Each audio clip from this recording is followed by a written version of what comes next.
Chers internautes, je m'appelle Antoine Guillemin, je suis avocat en protection des renseignements personnels chez Fasken et je vais vous parler aujourd'hui du droit à l'oubli au Canada. Alors d'abord, qu'est-ce que le droit à l'oubli? C'est un concept qui est faussement évident.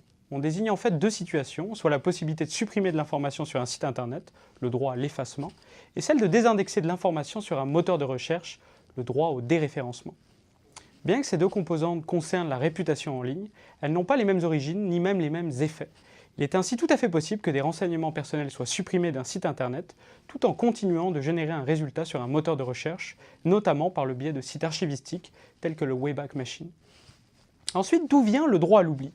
On peut dire que tout commence en mai 2014 lorsque la Cour de justice de l'Union européenne rend son célèbre arrêt Google Spain.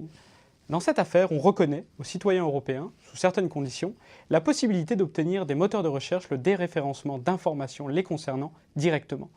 Cette idée a fait du chemin depuis, puisqu'elle est maintenant formalisée dans le Règlement général sur la protection des données, qui sera directement applicable à partir de mai 2018. Soulignons d'ailleurs que ce nouveau règlement est évidemment applicable en Europe, mais présente également un champ d'application extraterritorial dans certains cas de figure.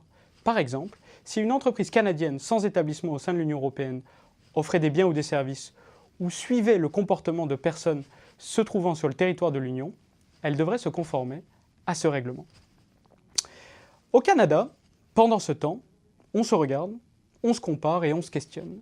C'est d'ailleurs dans ce contexte que le Commissariat à la protection de la vie privée lançait un avis de consultation en 2016 en s'interrogeant « Le droit à l'oubli peut-il s'appliquer dans le contexte canadien et si oui, comment ?» Quelques mois plus tard, le Canada et la province de Québec semblent prendre des chemins divergents quant à cette épineuse question.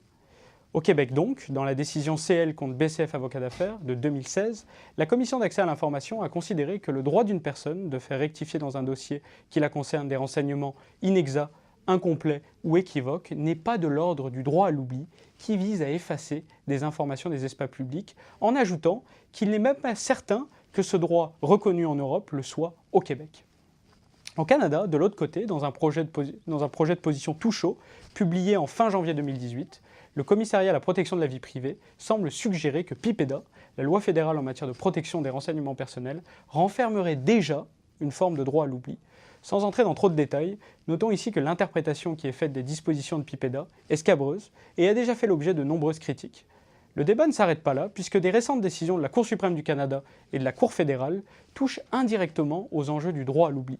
On pense par exemple à la décision EQSTEC de premier intérêt quant à la portée territoriale du déréférencement en matière de contrefaçon, ou encore à l'arrêt Globe 24 Hours consacrant une forme de sous-droit au déréférencement pour les décisions judiciaires. Conclusion, à l'heure où nous parlons, il paraît inconcevable de dire qu'il existe un quelconque droit à l'oubli au Canada. Il y a assurément des discussions sur le sujet, des décisions qui en traitent indirectement, des travaux qui tentent de repenser, voire même réécrire nos lois actuelles, mais rien, strictement rien de suffisant pour parler d'un droit à l'oubli selon la conception européenne.